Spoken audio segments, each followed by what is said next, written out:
पर कृपा कर देते हैं, क्योंकि वो देख रहे हैं ना। रसिक शिरोमणि शरण श्री हरिवंश गुरुदेव, आपके चरणों में मेरा कोटि कोटि प्रणाम। गुरुदेव भगवान, आपने बताया था कि नाम जप करना सर्वोपरि भजन है। गुरुदेव, अगर नाम जप ज्यादा ना हो पाए लेकिन श्री जी हमारी हैं, श्री जी के सिवा हमारा कोई नहीं है, इस बात का चिंतन होता रहे, तो गुरुदेव क्या इस तरह चिंतन करना भी सर्वोपरि भजन ही माना जाएगा? कैसे चिंतन करोगे श्री जी हमारे हैं, श्री जी के सिवा हमारा कोई नहीं? ये शब्द कहने से थोड़ी होगा। जब श्री जी हमारी हैं, श्री जी के सिवा हमारा कोई नहीं, तो और कुछ चिंतन ही नहीं होगा ना। अगर और कुछ चिंतन हो रहा है तो ये बात झूठी हो गई ना। देखो ना, बोलो ना, ये तन हमारा नहीं, मन हमारा नहीं, प्राण हमारे नहीं, कोई भोग सामग्री हमारे नहीं, सब श्री जी की सेवा सामग्री। चराचर जगत में श्री जी के सिवा और कोई नहीं है। हमारे श्वास श्वास में नाम चलेगा, मंत्र चलेगा। पहले बात को समझो अच्छे से। श्री जी हमारी हैं, ये हर समय चिंतन नहीं रह पाएगा। ये तभी रहेगा जहां जहां जिस वस्तु व्यक्ति स्थान में जाए मन, वहां श्री जी की भावना करो। वृत्ति तो चलेगी ना, वृत्ति किसी वस्तु में जाएगी, व्यक्ति में जाएगी, स्थान में जाएगी। और हमारा सिद्धांत है कि श्री जी के सिवा हमारा कोई है नहीं, तो वो वृत्ति वहीं जाएगी जहां हमने अपनापन किया है, जिस वस्तु से, जिस व्यक्ति से, जिस स्थान में। अब उस वस्तु, व्यक्ति, स्थान की आसक्ति से, ममता से, राग से हटने के लिए हमें वहां भगवत भावना करनी पड़ेगी। जहां वृत्ति जाए वहां प्रभु हैं, प्रियालाल हैं, प्रभु हैं, प्रियालाल हैं, प्रियालाल के सिवा कोई हमारा नहीं है। ये ऐसे ऐसे चिंतन। अब प्रियालाल प्रियालाल, राधा वल्लभ लाल हैं, उनका चिंतन हो रहा है, उनका नाम चल रहा है, उनका रूप लीला चल रहा है, तो ये वृत्ति लौट पड़ेगी, बार बार नहीं जाएगी। फिर कुछ समय बाद अब ये जो वृत्ति लौटी वो कहाँ आई? वो नाम में लगेगी, रूप में लगेगी, लीला में लगेगी, दाम में लगेगी, शतवस्तु में लगेगी, तो अपने आप भजन हो रहा है। पर इतना करना कोई सहज नहीं है, क्योंकि जब आप ऐसा भाव स्वीकार करेंगे कि सब में प्रभु है, तो माया आपको भ्रमित करने के लिए ऐसे सामने दृश्य भेजेगी। ऐसा प्रभु हो सकता है क्या? ऐसा कैसे प्रभु हो सकता है? ये प्रभु के आचरण है, ये प्रभु करेगा, वो भ्रम पैदा करेगी। और भ्रम ना हो, ऐसे आश्रित होकर भावना करता रहे तो जीत जाएगा। कोई भी वस्तु, कोई भी व्यक्ति, कोई स्थान ऐसा नहीं है जो हमारे प्रभु ना हो। वास्तविक बात है, वही बने हुए। पर अगर ये भी हम कर ले कि हम तो जान गए सारा शास्त्र और ज्ञान यही कि सब प्रभु हैं, फिर भ्रम हो जाएगा। ये बड़ा विचित्र खेल है बच्चा। एक बार नामदेव जी महाराज मंदिर में भजन कर रहे थे, तो मंदिर में आवागमन लोगों का शोरगुल होता है, तो सोचा चलो पीछे चलते हैं मंदिर के, एकांत में। तो मंदिर के पीछे बैठ करके प्रभु का सुन, तो 2 4 10 बच्चे आ गए, खेलने लगे। उनके ऊपर गुस्सा हुए, यहाँ भी चलो नदी किनारे चलते हैं। नदी किनारे भजन करने के लिए गए, तो वहां पहले से शांति तो नजर आ रही थी, पर थोड़ी देर में ही बैलगाड़ियां रुकी, तंबू तनने लगे, वहां शोरगुल। यहां भी कौन आ गया शोर, कौन है शोरगुल करने के लिए? तो उनमें से एक पुरुष निकला, तो उसने पत्नी से कहा, देखो बड़ी कृपा है भगवान की, आज भोजन के लिए कुछ था नहीं, ये आदमी दिखाई दे रहा है, बढ़िया काट के इसे खा लेते हैं। और गड़ासा लिया और दौड़े। पत्नी ने कहा, तुम भी दौड़ो, हम भी दौड़ते हैं। नामदेव जी भागे कि यार भगवान को भजन करने आए थे, यहाँ तो हमें छौक बगाड़ डालेंगे, लोग मार डालेंगे। भागे, भागते भागते मंदिर में गए, प्रभु के साथ, प्रभु बच गए। प्रभु मुस्कुराए, बोले प्रभु तुम मुस्कुरा क्यों रहे, हमारे तो प्राणों पे आ गई, तो गड़ा से काट डालता। बोले कौन? तुम्हें था कि मैं कण कण में भगवान को पहचान लेता, तो पहचाना?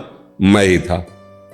मैं ही मंदिर में प्रवेश कर कोलाहल कर रहा था, मैं ही बच्चों के रूप में तुम्हारे साथ खेल रहा था, मैं ही वहां भयावह रूप पहचाने तीनों जगह में, कहीं केवल मंदिर में पहचाने कि ये तुम हमारे भगवान हो, मैं ही था दोस्त।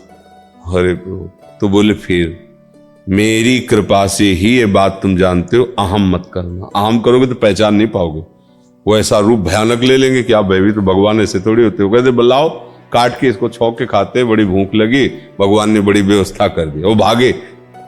भगवान सब में है, पर ये भावना हम तभी जब उनकी कृपा के, तो अहंकार भी न करे इसमें, सब में भगवान ही है, दूसरा कोई नहीं है। उन्हीं का भयावह रूप है, उन्हीं का प्यारा रूप है, ये सारा खेल उन्हीं का। ये आगे चलकर समझ में आता है।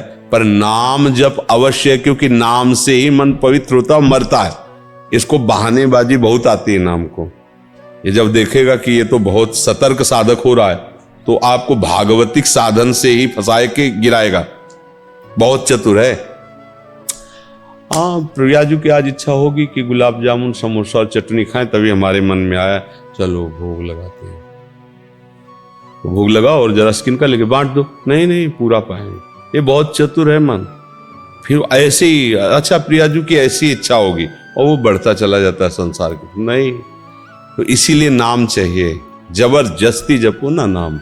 देखो प्रभु भी तो जपते हैं, जपत हरि विवस तव नाम प्रतिपद विमल। तो फिर आप क्यों नहीं जपेंगे?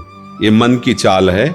हम तभी स्थिति में ला पाएंगे कि प्रियाजू के सिवा हमारा कोई नहीं, हम प्रियाजू के हैं, जब नाम के द्वारा हमारे हृदय की वासनाएं खत्म हो जाए। जहां जहां वृत्ति जाए वहां प्रभु दिखाई दे, तब वास्तविक स्थिति आ जाएगी बच्चा। ये बहुत बड़ी स्थिति है, छोटी स्थिति नहीं है। ये कोई बात नहीं है कि हम बात कर लिए हो गई। ये स्थिति है। चराचर जगत अपने प्रभु का स्वरूप भास रहा है हर समय भगवदानंद में। ये बहुत बड़ी परमहंस स्थिति है, इसको हम अपने हल्के से न लें। पर ये स्थिति हमारे लिए ही है, इसलिए हमारे घर की बात है। भगवान ने स्थिति हमारे लिए तो बनाई है, इसलिए आगे बढ़ो। नाम जप के लिए बेईमानी मत करो। ये जो मन बेईमानी करके रास्ता बता देता ना, भागवतिक रास्ते से ही गिराएगा ये, क्योंकि ये जान गया है कि विरुद्ध तो चलेगा नहीं, तो अनुकूल लेकर फिसला देता है। इसीलिए गुरुजनों की नजर में अपनी हर बात रखे कि कहीं मनमानी तो नहीं हो रहा है, उनकी बात में अपनी मिलावट करके मन फिसला तो नहीं रहा है। इसलिए कसौटी है नाम, हर समय नाम। श्री भूरी सखी जी कहती है, नाम श्वास दो बिलग चलत हैं, इनको भेद न मोह को भावे। श्वास नाम नाम ही श्वासा, नाम श्वास को भेद मिटावे। तब रोम रोम और रग रग बोले, तब कुछ स्वाद नाम को पाए। महाप्रेमी महापुरुष हैं, वो ये कह रहे हैं, हमको यही बात माननी। ये अंदर निष्ठा लाई जाती है कि श्री जी हमारे प्रियालाल हमारे मालिक हैं, हम उनके सेवक हैं। पर ये निष्ठा पुष्ट होगी इसी नाम जप से, अंतःकरण निर्मल होगा नाम जप से। ये बात कहते हुए भी आप विषय में चले जाएंगे। यह इतना बलवान विषय, क्योंकि वो भी तो उन्हीं का है, उन्हीं का रचा हुआ है। नाम बचाएगा आपको, नाम रोकेगा, नाम जलन पैदा करेगा।